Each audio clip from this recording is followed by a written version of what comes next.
Hello student, स्वागत है आपका आईसीटी वर्चुअल क्लासेस में। मैं कविता, आपकी साइंस टीचर। उम्मीद करती हूँ आप सभी अच्छे होंगे और स्वस्थ होंगे। तो क्लास हम कंटिन्यू करेंगे chapter number 1 for that is crop production and management. यहाँ पे हम पढ़ रहे थे क्रॉप के बारे में, फसल क्या होती है, फसल किस प्रकार से उगाई जाती है। इसमें हम देख रहे थे, हमने काफी सारे टॉपिक यहाँ पे कवर कर लिए हैं और हम देख रहे थे अगर किसी फसल को तैयार करना है, किसी फसल को उगाना है, तो उसके लिए जो इम्पोर्टेंट स्टेप होते हैं वो क्या क्या होते हैं। तो हमने कुछ स्टेप को देखा था, आज हम उन स्टेप को डिटेल में करेंगे कि क्या क्या उनके अंदर हो रहा था। उससे पहले जो भी हमने प्रीवियस लेक्चर में पढ़ा है उसका हमें कुछ रिवीजन कर लेंगे। तो आइए स्टार्ट करते हैं। चलिए, तो हमने स्टार्ट किया था यहाँ पे टाइप्स ऑफ क्रॉप्स। हमने क्रॉप्स के प्रकार देखे थे जिसमें हमारे पास 3 प्रकार की क्रॉप्स आई थी और आपको यहाँ पे पढ़ना है 2 प्रकार की क्रॉप्स के बारे में, दैट इज खरीफ और रबी की क्रॉप। इसके अलावा जो हमारे पास एक और क्रॉप आती है वो है यहाँ पे जैद क्रॉप। तो यहाँ पे जैद जो क्रॉप्स बोई जाती हैं वो खरीफ और रबी क्रॉप के बीच का जो पार्ट होता है, बीच का जो टाइम होता है, वहाँ पे बोई जाती हैं। एग्जाम्पल में यहाँ पे क्या क्या आते हैं, जितनी भी सब्जियां हैं, जितने भी फल हैं, वो यहाँ पे जैद क्रॉप्स में आते हैं। अगर हम यहाँ पे खरीफ क्रॉप्स की बात करें तो हमने कहा था कि रेनी सीजन में इन्हें बोया जाता है, यानी कि मई से जून में इन्हें बोया जाता है। और अगर फसल काटने की बात करें तो फसल कब से, सितंबर से अक्टूबर के बीच में फसल काटी जाती है। इस प्रकार से हमने देखा। नेक्स्ट हमने बात की है यहाँ पे रबी क्रॉप की। तो उसका अगर हम टाइमिंग देखें तो हमने कहा विंटर सीजन में इन्हें बोया जाता है और क्या होगा टाइम, अक्टूबर में इन्हें बोया जाएगा, सितंबर टू अक्टूबर में इन्हें बोया जाता है और मार्च से अप्रैल में इन्हें काटा जाता है, यानी कि हार्वेस्ट किया जाता है। इस प्रकार से हमने क्या देखा, टाइम देखा, दोनों जो फसलें हैं दोनों का टाइम क्या होना चाहिए। टाइम के अकॉर्डिंग हमने और क्या देखा, हमने कहा टेम्परेचर कितना होना चाहिए। जैसे कि अगर हम बात करें खरीफ की जो क्रॉप्स होती हैं तो यहाँ पे टेम्परेचर और पानी की जो मात्रा है वो दोनों ही बता रहे हैं। रेनी सीजन हमें ये बता रहा है कि जो खरीफ की क्रॉप है उसमें पानी की अधिक मात्रा चाहिए होगी। और टाइम हमें क्या बता रहा है, अगर जून में हम इन्हें बो रहे हैं, जून से सितंबर अक्टूबर में हम इन्हें काट रहे हैं, इसका मतलब है कि अधिक तापमान की आवश्यकता होगी इसके लिए। नेक्स्ट हमने क्या कहा, हमने एक और इम्पॉर्टेंट चीज कही, हमने कहा खरीफ की जो क्रॉप है हम जब भी बोते हैं तो हम जब मानसून स्टार्ट होता है तब हम फसल को बो रहे हैं। जब मानसून जब मानसून स्टार्ट होगा तो हम फसल को बोएंगे, जब मानसून खत्म होगा तो हम फसल को काटेंगे, यानी कि मानसून के दौरान ही ये फसलें उगाई जाती हैं। वहीं अगर हम बात करें रबी क्रॉप की तो कब बोई जा रही है, ये बोई जा रही है सितंबर टू अक्टूबर में। इसका मतलब है कि यहाँ पे जो टेम्परेचर होगा वो कम होगा प्लस पानी भी कम होगा। दोनों को कंपैरिजन में हम बात कर रहे हैं खरीफ और रबी क्रॉप की, हमने कहा दोनों के कंपैरिजन में टेम्परेचर भी कम होगा यहाँ पे और जो पानी है पानी भी कम होगा। अब नेक्स्ट हमने क्या देखा था, हमने यहाँ पे देखा था जो रबी और खरीफ की जो क्रॉप है उनके बारे में डिटेल में हमने जाना था। कुछ एग्जाम्पल हमारे पास यहाँ पे आए थे। नेक्स्ट हमने रबी क्रॉप की बात की थी। तो लास्ट की जो लाइन है वो आपको याद रखनी है। हमने कहा कि जो खरीफ की फसलें हैं उन फसलों को उचित वृद्धि के लिए बहुत अधिक पानी और गर्म मौसम की आवश्यकता होती है। ये लाइन आपको याद रखनी है।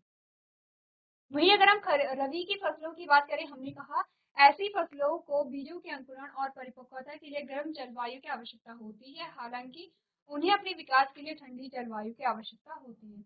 अब यहाँ पे कहा जा रहा है कि गर्म जलवायु की आवश्यकता होती है, इसका मतलब ये नहीं है कि जो खरीफ की फसलें हैं उससे अधिक तापमान। हम जब कंपैरिजन करेंगे तो कंपैरिजन में जो रबी की क्रॉप है उन्हें कम तापमान की आवश्यकता होती है, लेकिन जब स्टार्टिंग में हम बोते हैं, जब सितंबर टू अक्टूबर में हम रबी की फसलों को बोते हैं तो वहाँ पे हल्का सा जो तापमान होता है वो ठीक रहता है, यानी कि जो मीडियम रहता है। जैसे ही बीजों का अंकुरण होता है तो वहाँ पे तापमान अधिक रहता है और जैसे जैसे टाइम बीतेगा, अक्टूबर से नवंबर आएगा, दिसंबर आएगा, तब क्या होता है टेम्परेचर कम होता चला जाता है। तो आपने देखा कि बीजों के अंकुरण के लिए यहाँ पे गर्म जलवायु की आवश्यकता होती है। वहीं अगर हम विकास की बात करें, जो पौधे हैं वो ग्रो कर रहे हैं, उसके लिए क्या होता है, यहाँ पे ठंडी जलवायु की आवश्यकता होती है। अभी हमारे पास कुछ एग्जाम्पल आए थे रबी क्रॉप के और खरीफ की क्रॉप के। इसके बाद जो नेक्स्ट हमारा टॉपिक आया था उसमें हमने देखा था how different crops are produced. अब हमने देखा था जो अलग अलग प्रकार की जो फसलें होती हैं किस प्रकार से हम उन्हें उत्पादित करते हैं। कुछ यहाँ पे स्टेप्स हमारे पास आए हैं। सबसे पहला आया है प्रिपरेशन ऑफ सॉइल। तो हमने कहा था मिट्टी को सबसे पहले जब भी हम किसी फसल को बो रहे हैं तो हम क्या करेंगे, मिट्टी को तैयार करेंगे, क्योंकि हमें मिट्टी में ही फसल को बोना है, मिट्टी में ही फसल को ग्रो होना है। तो मिट्टी को हम किस प्रकार से तैयार करेंगे हम डिटेल में देखेंगे। नेक्स्ट हमने कहा सोइंग यानी कि बीजों की बुवाई। अब हम क्या करेंगे, बीजों को मिट्टी में बो देंगे। नेक्स्ट जो हमारे पास आता है हमने कहा एडिंग मेन्योर एंड फर्टाइल्स यानी कि खाद और उर्वरक को जोड़ना। अब हम ये देखेंगे कि जो खाद और मेन्योर होते हैं उन्हें हम क्यों जोड़ रहे हैं, उनका क्या कार्य होता है यहाँ पे। नेक्स्ट जो पॉइंट हमारे पास आता है हम इरिगेशन करेंगे यानी कि सिंचाई करेंगे। अब जब भी कोई प्लांट यहाँ पे हम ग्रो करा रहे हैं, किसी फसल को हम ग्रो करा रहे हैं तो उसे क्या होती है, पानी की आवश्यकता होगी। जिस प्रकार उसे यहाँ पे खाद की आवश्यकता है उसी प्रकार यहाँ पे पानी की आवश्यकता है जो सिंचाई के द्वारा पूरी होती है। नेक्स्ट जो पॉइंट हमारे पास आता है वो है प्रोटेक्टिंग फ्रॉम वीड्स यानी खरपतवार से बचाव। अब इस पॉइंट में सबसे पहले हम देखेंगे खरपतवार क्या होते हैं, खरपतवार से बचाव की क्यों आवश्यकता होती है, यानी कि खरपतवार के कुछ न कुछ हानिकारक प्रभाव फसल पर होते होंगे, इसीलिए हम खरपतवार से बचाव यहाँ पे कर रहे हैं। नेक्स्ट हम देखेंगे खरपतवार से बचाव हम किस प्रकार से करेंगे, क्या क्या वो मेथड होते हैं। नेक्स्ट हमने कहा हार्वेस्टिंग। अब देखिए सब कुछ हो गया, हमने मिट्टी को तैयार कर लिया है, हमने यहाँ पे बीजों को बो लिया है, उसके बाद फसल यहाँ पे उगना शुरू हुई। जब फसल उगी तो हमने उसकी देखरेख की अच्छे से, हमने वहाँ पे क्या किया, सिंचाई का कार्य किया, हमने यहाँ पे जो खरपतवार थे उन्हें अलग किया। अब क्या है, हमारी जो फसल है वो पककर तैयार हो गई है। नेक्स्ट स्टेप आएगा हमारा फसल काटना। और फसल काटने में हम क्या पढ़ेंगे, हम देखेंगे फसल काटने के लिए किन किन उपकरणों को हम यूज करते हैं। फसल काटने के बाद क्या क्या और स्टेप्स यहाँ पे होते हैं, जैसे कि हम देखेंगे पहले हम फसल को काटते हैं, फिर वहाँ पे जो दाना होता है उसे उसके भूसे से अलग किस प्रकार से किया जाता है, अलग अलग टेक्निक हम वहाँ पे देखेंगे। और जो नेक्स्ट हमारे पास पॉइंट आएगा वो है स्टोरेज का यानी कि भंडारण। हमने कहा अब हम हमें उत्पाद मिल गया है, तो जितना भी हमारा प्रोडक्ट हुआ है, फॉर एग्जांपल हमने यहाँ पे गेहूं की फसल को उगाया। अब जितनी हमारे पास गेहूं की मात्रा है उतने गेहूं हम एक बार में यूज नहीं कर पाते हैं, तो हम क्या करेंगे कि उन गेहूं का भंडारण कर लेंगे, स्टोरेज कर लेंगे कि टाइम के अकॉर्डिंग हम उन्हें यूज करें। तो इसमें हम देखेंगे जो भंडारण की अलग अलग विधियां क्या होती हैं, क्यों भंडारण इम्पोर्टेंट है, भंडारण में क्या क्या चीजें ऐसी होती हैं जो ध्यान देने योग्य होती हैं। अब ये सारे पॉइंट्स हमने देख लिए हैं, इन्हें हम डिटेल में देखेंगे। उससे पहले आपको एक बात ध्यान रखनी है, हमने कहा था कि ये जो स्टेप हम पढ़ रहे हैं, जब आप यहाँ पे गार्डनिंग करोगे, जब आप अपने घरों में ऑर्नामेंटल प्लांट उगाओगे, तो ये जो स्टेप होते हैं ये वहाँ भी सेम फॉलो होंगे। यहाँ हम पढ़ रहे हैं कि एक फसल को किस प्रकार उगाया जाता है। अगर आपसे कहें कि कोई जो गार्डनिंग कर रहा है, यानी कि आप अपने गार्डन में अलग अलग प्रकार के पेड़ पौधों को उगाते हो, आप अपने घरों में गमलों को पेड़ पौधों को उगाते हो, तो उसमें भी सेम यही चीजें फॉलो होती हैं। आप वहाँ पे भी पहले मिट्टी को तैयार करेंगे, जहाँ पे भी आपको किसी प्लांट को बोना है, किसी प्लांट को उगाना है, वहाँ पे सबसे पहले आप मिट्टी को तैयार करेंगे। उसके बाद बीजों को आप वहाँ पे बोएंगे, उसके बाद आप खाद वहाँ पे ऐड करेंगे, सिंचाई का कार्य करेंगे। वहाँ पे आप क्या करेंगे, जो एक्स्ट्रा जो घास होती है, जो वीड्स है, उसे आप वहाँ से रिमूव करेंगे। उसके बाद अब यहाँ पे फ्लावर में आप हार्वेस्टिंग नहीं करते हैं, लेकिन क्या आता है, कुछ ऐसे फ्लावर होते हैं कि जो अपने लाइफ टाइम में एक ही बार फूल उन पे आते हैं, तो हम क्या करते हैं, हम उनको या तो हम उनके बीजों को निकाल करके दोबारा उन्हें बोते हैं, उन्हें हार्वेस्ट कर देते हैं, या फिर हम क्या करते हैं, प्लांट्स की कटिंग करते हैं, ये उसमें आ सकता है। और भंडारण हम स्पेशली वहाँ यूज करेंगे जहाँ की हम कोई प्रोडक्शन कर रहे हैं, यानी कि जब हम किसी अनाज को उगा रहे हैं या किसी प्रकार की दाल को उगा रहे हैं, तो वहाँ पे हम स्टोरेज का कार्य करेंगे। तब हम स्टार्ट करेंगे यहाँ से अपने सबसे पहले स्टेप से, जब भी हम फसल को बोते हैं, यानी कि मिट्टी की तैयारी किस प्रकार से की जाती है। तो यहाँ पे हम इसे पढ़ने से पहले आप यहाँ पे एक क्लिप देखेंगे, आप देखेंगे किस प्रकार से यहाँ पे मिट्टी की तैयारी हो रही है। चलिए, तो क्या आपने देखा यहाँ पे बेसिकली हो क्या रहा है, जो खेत है, खेतों की जुताई यहाँ पे हो रही है। तो कैसे क्यों हम यहाँ पे जो खेत हैं, खेतों को जोत रहे हैं? हमने कहा हम मिट्टी को तैयार कर रहे हैं एक फसल को उगाने के लिए। सिंपल सी हम बात करें, अगर कोई ऐसा खेत है जहाँ पर जहाँ की जो मिट्टी है वो टाइट है, वहाँ पे और भी जो अननेसेसरी चीज़ें होती हैं वो हो सकती हैं, जैसे कि बड़े-बड़े पेड़ वहाँ पे हो सकते हैं, पौधे हो सकते हैं, पत्थर वहाँ पे हो सकते हैं। तो सबसे पहले क्या होता है, जो खेत है उसे क्लीन किया जाएगा, जो वहाँ पे पत्थर होंगे उन्हें हटाया जाएगा, खेत को साफ किया जाता है। उसके बाद खेतों को यहाँ पे क्या किया जाता है, जोता जाता है इस प्रकार से जो आपने देखा। तो हम खेतों को क्यों जोत रहे हैं, आपने यहाँ पे देखा, आपने यहाँ पे देखा कि खेतों को जोतने से क्या होगी, जो मिट्टी के जो कण हैं वो आपस में उनके बीच का जो स्थान है वो कम हो रहा है। पहले जो मिट्टी टाइट थी, अब यहाँ पे देखिए जो मिट्टी है वो हल्की हो गई है। इससे क्या होगा, बहुत सारी चीजें इससे होंगी। सबसे पहले जब हम बीजों को यहाँ पे बोएंगे तो जो बीज हैं वो आसानी से मिट्टी के अंदर चले जाएंगे। पहली बात ये होगी। सेकंड क्या होगा, जो यहाँ पे एक बीज को अंकुरण के लिए जो भी चीजें आवश्यक हैं, चाहे उसे जल की आवश्यकता है, उसे किसी भी चीज की आवश्यकता है, आसानी से जो मिट्टी है मिट्टी के अंदर यहाँ पे पानी चला जाएगा।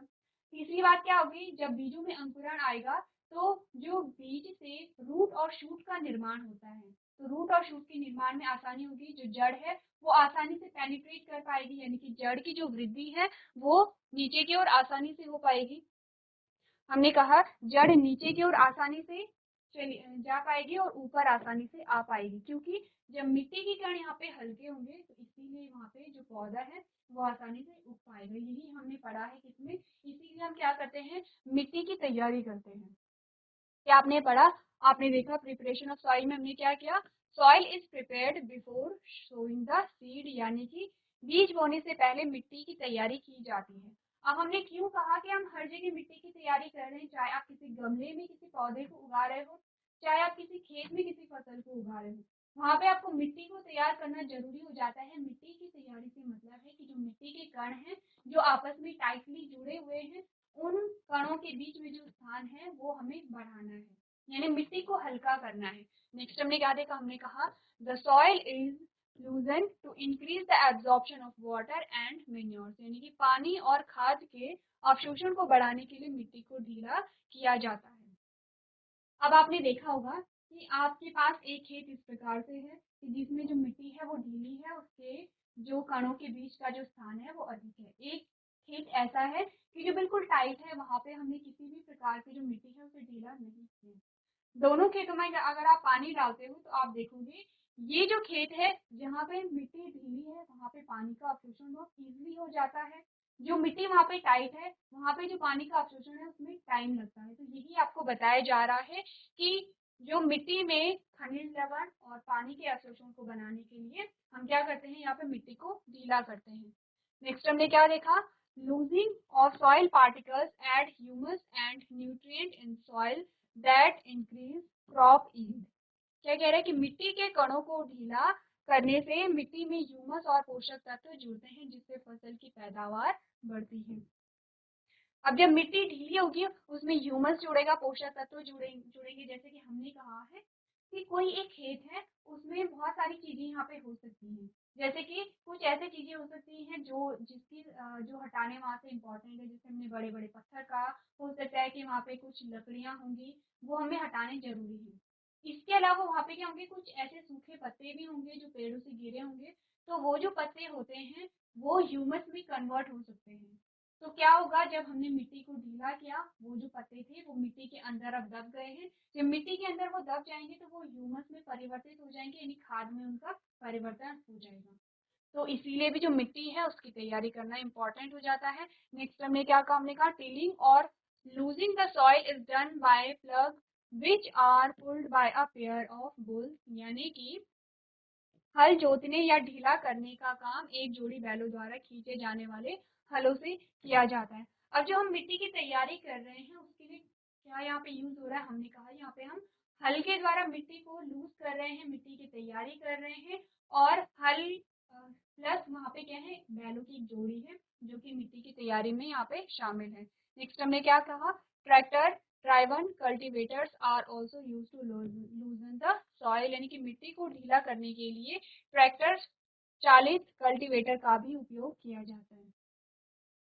अब यहाँ पे आपको क्या बताया गया, देखिए हमने कहा जब भी हम किसी फसल को उगा रहे हैं तो हमें यहाँ पे सबसे पहले मिट्टी को तैयार करना पड़ता है। मिट्टी को तैयार करने से मतलब है कि हम मिट्टी को ढीला बनाएं जिससे कि पानी वो अवशोषित कर सकें, वहाँ पे खनिज लवण का अवशोषण हो सके, ह्यूमस वहाँ पे बन सके, प्लस जो बीज है बीजों का अंकुरण ईजिली हो सके, बीज वो जो जड़ें निकलती हैं जड़ें आसानी से पेनिट्रेट कर सके। ये सारी चीज़ों के लिए हमें क्या करना पड़ता है, मिट्टी को तैयार करना पड़ता है।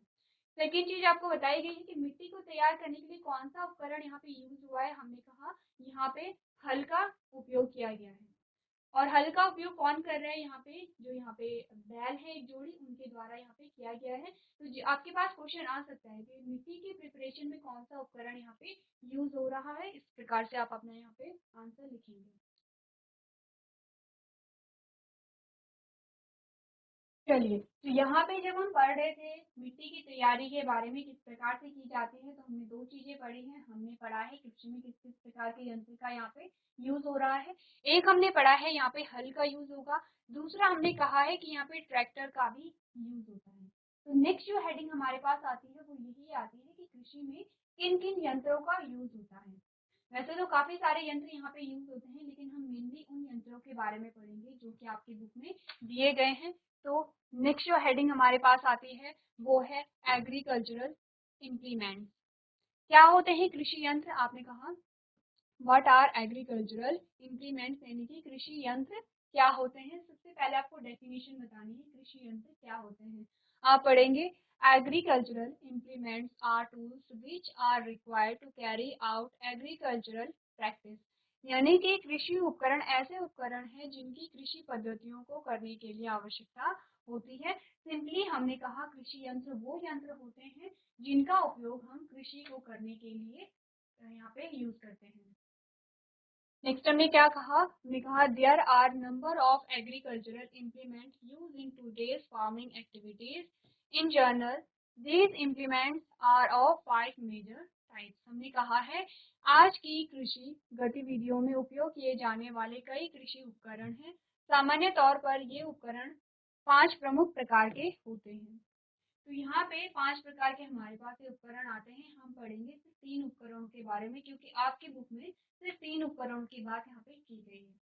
सबसे पहला उपकरण आप अच्छे से जानते हैं क्या होगा। सबसे पहले हमने कहा प्लग, यानी कि हल। आप देख चुके हैं हल किस प्रकार से दिखता है, किस प्रकार से यहाँ पे कार्य करता है। आपने कहा it is usually derive from a would and is pulled bye 2 bull. ये कह रहा है कि यह आमतौर पर लकड़ी से प्राप्त होता है और इसे 2 बैलों के द्वारा खींचा जाता है। अभी कुछ देर पहले आपने एक क्लिप देखी थी, आपने देखा था कि हल क्या है, लकड़ी से बना हुआ है और उसे 2 बैलों के द्वारा खींचा जा रहा है। किस चीज के लिए यहाँ पे काम हो रहा है, मिट्टी को लूज करने के लिए, मिट्टी को ढीला करने के लिए, मिट्टी को तैयार करने के लिए। तो आपको उपकरणों के बारे में भी पता होना चाहिए, प्लस आपको ये भी पता होना चाहिए कि वो उपकरण उसका कार्य क्या है। नेक्स्ट हमने क्या देखा, हमने कहा it has been used since ancient times of tilling, turning the soil and adding fertilisers, यानी इसका उपयोग प्राचीन काल से टाइलिंग मिट्टी को मोड़ने और उर्वरक जोड़ने के लिए किया जाता है। अब आपको फंक्शन बता रहे हैं हल का, जो कि आप अच्छी तरीके से जानते हैं कि हल का क्या कार्य होता है। नेक्स्ट हमने देखा it consist of a long wooden log called plug shaft, यानी कि इसमें लकड़ी का एक लंबा लट्ठा होता है जिसे हम हल शाफ्ट कहते हैं। अब आपको जो पिक्चर है, जो इमेज है, उसके बारे में डिटेल यहाँ पे दी जा रही है। नेक्स्ट हमने क्या देखा, it has a strong triangular iron strips known as a plug shaft, यानी कि क्या कह रहा है, इसमें एक मजबूत त्रिकोणीय लोहे की पट्टी होती है जिसे हल के फाल के रूप में जाना जाता है। अब यहाँ पे क्या होगा, जो लोहे का डंडा होता है उसके नीचे एक लोहे की एक संरचना होती है, वही क्या करती है, यहाँ पे मिट्टी को लूज करती है। तो जब आपने देखा कि जो निचला जो हिस्सा है जो मिट्टी को लूज कर रहा है वो किससे बना हुआ है, यहाँ पे आयरन से बना होगा। नेक्स्ट हमने क्या कहा, the other end is connected to a beam that is then placed on a bull neck, यानी कि दूसरा सिरा एक बीम से जुड़ा होता है जिसके बाद में बैल की गर्दन पर रखा जाता है। However, the wooden plugs are now substituted by iron plug and it is drawn by a tractor. हालांकि लकड़ी के हलों को अब लोहे के हलों द्वारा प्रतिस्थापित किया जाता है और इसे ट्रैक्टरों द्वारा खींचा जाता है।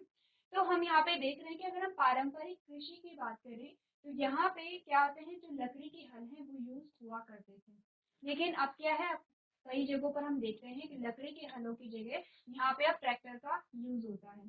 तो यहाँ पे आपको सिर्फ इतना बताया गया कि हल क्या होता है, किस चीज से बना होता है, किस प्रकार से कार्य करता है। इसके लिए आप एक बार फिर से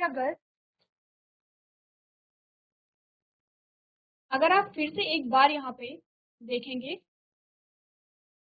देखिए यहाँ पे क्या है, ये बैलों के कंधों पर एक सिरा है, दूसरा सिरा आप यहाँ पे देखेंगे ये पूरा लकड़ी से बना है, और ये जो निचला सिरा यहाँ पे है ये किससे बना होता है, आयरन से बना होता है, लोहे से बना होता है, जो मिट्टी को यहाँ पे लूज कर रहा है। इस प्रकार से आपने क्या देखा, यहाँ पे आप, ऐसा नहीं है कि जो आपको पढ़ाया जा रहा है आपको वही लिखना है, आप क्या करेंगे, आप देखेंगे कि किस प्रकार से जो यहाँ पे उपकरण है उन्हें आप देखेंगे अच्छे से, और जो आपको लगता है कि आप अपनी लैंग्वेज में लिख सकते हैं आप उसे लिखेंगे।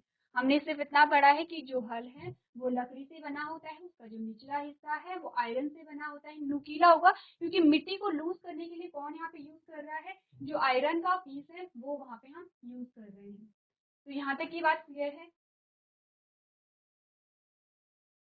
देखिए, ये हमारे पास इमेज आती है जो कि आपकी बुक में दी गई है। यहाँ पर अगर आप देखेंगे, ये हल्का स्ट्रक्चर है, ये पूरा लकड़ी से बना हुआ है, ये पूरा जो है लकड़ी से बना है, और ये हमारे पास आता है आयरन का पीस, जो आपको अलग कलर में दिख रहा है, ये आयरन का पीस है। अब यही जो आयरन है ये क्या करता है, मिट्टी को लूज करता है। ये हल्का पूरा डायग्राम नहीं है, इस प्रकार से यहाँ पे एक और लकड़ी होती है, इस प्रकार से एक और पीस यहाँ पर होता है, और इस पीस को जो बैल है उनके कंधों पर रखा जाता है, जैसे कि हमें दिखाया गया है कि ये वाला जो पोर्शन है, ये वाला हमें दिखाया गया है, जो बीम है यही वो बीम है। इन दोनों बीमों को हमने इस प्रकार से यहाँ पे उठा करके रख दिया है। अब ये वाला जो पोर्शन है, ये वाला प्लग शाफ्ट जिसे हम कह रहे हैं वो ये वाला है, ये वाला है, क्लियर है। अब ये वाला जो पोर्शन है, ये पीछे वाला, ये जो आपको थोड़ा सा दिख रहा है ऊपर, वो ये वाला है,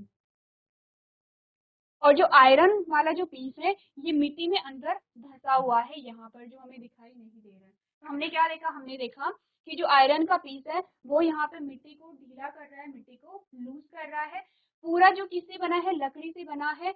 और हमने देखा जो ये बीम होते हैं, ये बीम क्या होते हैं, बैलों के कंधों पर रखे जाते हैं। जैसे जैसे बैल आगे बढ़ते चले जाएंगे वैसे वैसे ये जो धंसा हुआ भाग है ये भी आगे बढ़ता चला जाएगा, और मिट्टी यहाँ पे लूज होती चली जाएगी। इस प्रकार से हमने क्या देखा, मिट्टी को लूज किस प्रकार से किया जाता है। चलिए, पहला जो उपकरण है उसके बारे में हमने पढ़ लिया है। अब जो सेकंड उपकरण हमारे पास आता है उसके बारे में देख लेते हैं, दैट इज हो यानी कि कुदाल। अब देखते हैं कुदाल क्या होता है, किस प्रकार से बना होता है, किस प्रकार से यहाँ पे काम होता है। आप देखेंगे, वो has been used since ancient times for cultivation purpose, यानी कि कुदाल का उपयोग प्राचीन काल से खेती के उद्देश्यों के लिए किया जा रहा है। तो कुदाल का भी उपयोग हम खेती के लिए करेंगे। नेक्स्ट हमने क्या पढ़ा, हमने पढ़ा it consist of a long rod of would and is pulled bye animal, यानी कि इसमें लकड़ी की एक लंबी छड़ी होती है और इसे जानवर खींचते हैं। कुछ कुछ ये हल जैसा हमें बता रहे हैं। नेक्स्ट हमने क्या कहा, हमने कहा it is pulled by the animal and is used for losing the soil and removing weeds, यानी कि यह जानवरों द्वारा खींचा जाता है और इसका उपयोग मिट्टी को ढीला करने और खरपतवार निकालने के लिए किया जाता है। नेक्स्ट हमने क्या देखा, it has a strong broad band plate of a iron which work as a blade, यानी कि इसमें लोहे की एक मजबूत चौड़ी मुड़ी हुई प्लेट होती है जो ब्लेड का काम करती है। तो यहाँ पे आप कहेंगे कि ये जो हमें बता रहा है कुछ कुछ हल जैसा ही बता रहा है, लेकिन यहाँ पे क्या है कि हमारे पास डायग्राम आता है कुदाल का। तो कुदाल में क्या आता है कि ये आपको पूरा आयरन से बनी हुई कुदाल दिखाई दे रही है। अगर आप देखेंगे कि जो पारंपरिक रूप में जो कुदाल यूज़ हुआ करती थी, तो वो क्या होता था, ये जो पूरा पोर्शन है, ये आपको पूरा पोर्शन जो दिखाई दे रहा है, ये पूरा होता था लकड़ी से बना हुआ। ये वाला जो आपको बैंड प्लेट दिखाई दे रही है, ये जो बैंड प्लेट है, ये बनी होती थी आयरन से। तो यहाँ पे क्या होता था, जो कुदाल का काम है, वो भी सेम वैसा ही है। जो हल्का काम होता है, मिट्टी को लूज़ करना, खरपतवार को निकालने में मदद करना। दोनों में डिफरेंस क्या है? हल्का उपयोग हम वहाँ पे करेंगे जो पूरे खाली खेत होते थे। जब जो खेत हैं वहाँ की जो मिट्टी है वो टाइट होती थी, और जब हमें यहाँ पे बीजों को बोना है, तो बीजों को बोने से पहले हम यहाँ पे क्या करेंगे? हल का उपयोग करेंगे, खेतों को जोतेंगे। ये बात क्लियर है? तो हम कुदाल का उपयोग कहाँ पे करेंगे? जब यहाँ पे हमने फसल को बो दिया है, फसल यहाँ पे उगना शुरू हो गई है। अब यहाँ पे हम हल का प्रयोग नहीं कर सकते, क्योंकि जब आपने देखा था जो हल है, बड़ा उपकरण होता है। अगर हम यहाँ पे हल का उपयोग करेंगे, तो जो फसल है, जो पौधे हैं, वो पूरे वहाँ से उखड़ जाते हैं। तो हम क्या करेंगे? छोटी सी कुदाल का उपयोग करके जो खरपतवार होते हैं, उसे हम निकालते हैं। और टाइम टू टाइम यहाँ पे जो मिट्टी है, मिट्टी को गीला करना अनिवार्य होता है, क्योंकि यहाँ पे जब फसल उग जाती है, तो धीरे धीरे जो मिट्टी है वो फिर से टाइट होने लगती है। तो हमें क्या करना है? मिट्टी को लूज करना है, जिससे कि वहाँ पे पानी का अवशोषण बना रहे, गैस एक्सचेंज वहाँ पे हो सके, जो पौधे की जो जड़ है वो आसानी से मिट्टी में नीचे की ओर ग्रो हो सके। तो क्या है, जो हल है, वो जो यहाँ पे कुदाल है, वो हल का छोटा रूप हम मान सकते हैं। तो हम क्या कहते हैं? कुदाल का उपयोग हम वहाँ पे करेंगे जहाँ पे की फसल उग चुकी है, और हमें छोटे पैमाने पर वहाँ पे खरपतवार को निकालना है, प्लस वहाँ पे मिट्टी को लूज करना है। तो यहाँ तक की बात है, ये हमारे पास आता है सेकेंड उपकरण। चलिए, इसके बाद जो तीसरा हमारा उपकरण आता है, वो है यहाँ पे कल्टीवेटर, जिसे हम क्या कहते हैं? खेतिहर कहते हैं। तो आप पढ़ेंगे, a plug attach to a tractor is called a cultivator, यानी ट्रैक्टर से जुड़ा हुआ हल कल्टीवेटर यहाँ पे कहलाता है। जैसे कि आपने देखा, ये हमारे पास पूरा ट्रैक्टर आता है। ये जो उपकरण आपको दिखाई दे रहा है यहाँ पर, ये वाला जो उपकरण आपको दिखाई दे रहा है, इसे हम क्या कहेंगे? कल्टीवेटर यहाँ पे कहेंगे। तो हमने क्या देखा? हमने कहा this reduce labour and save time. तो इसका फायदा क्या है? ये क्या करता है? श्रम को कम होता, श्रम यहाँ पे कम करना पड़ता है, और यहाँ पे जो श्रमिक हैं उनकी बचत होती है, यानी कि लोगों की आवश्यकता कम होगी, प्लस यहाँ पे टाइम कम लगेगा। नेक्स्ट हमने क्या देखा? It strives the soil around the maturing crops to promote growth and destroy weeds. ये क्या करेगा? ये वृद्धि को बढ़ावा देने और खरपतवार को नष्ट करने के लिए परिपक्व फसलों के चारों ओर की मिट्टी को यहाँ पे ढीला करता है। यही हमने पढ़ा है। तो यहाँ पे क्या हो रहा है? जो कार्य यहाँ पे हल कर रहा था, वो ट्रैक्टर कर रहा है। अब यहाँ पे फायदा क्या हुआ?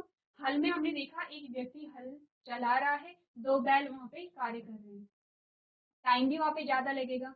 वही अगर हम बात करें यहाँ पे ट्रैक्टर की, तो एक व्यक्ति ट्रैक्टर को चलाएगा, और यहाँ पे क्या है? कम टाइम में जो खेत हैं, वो ज़्यादा खेत यहाँ पे जोते जा सकते हैं। तो ये हमने पढ़ा है 3 उपकरणों के बारे में, जो कि कृषि में यहाँ पे यूज़ हो रहे हैं। पहला हमने कहा हल होता है, सेकंड हमने कहा कुदाल होता है, तीसरा हमने कहा कल्टीवेटर होता है। तो हम पढ़ क्या रहे थे, ये आपको याद रखना है। हम पढ़ रहे थे कि हम फसलों को किस प्रकार से उगाते हैं। उसमें सबसे पहला जो स्टेप है, वो हमने देखा कि मिट्टी की तैयारी किस प्रकार से की जाती है। नेक्स्ट हमने बात की कि मिट्टी की तैयारी के लिए कौन-कौन से उपकरणों को हम यहाँ पे यूज़ करते हैं। इसके बाद जो सेकंड हमारे पास टॉपिक आएगा, वो आएगा सोइंग, यानी कि हम जो बीज है, बीजों को किस प्रकार से हम बोते हैं। तो ये जो टॉपिक है, वो हम अपनी नेक्स्ट क्लास में उसे कंटिन्यू करेंगे। आज के सेशन में हम इतना ही करेंगे। आपको क्या करना है? जो भी आपको पढ़ाया जाता है, वो आपको रिवाइज करना है घर पे जाके। तो अभी तक क्लास में बने रहने के लिए आपका धन्यवाद।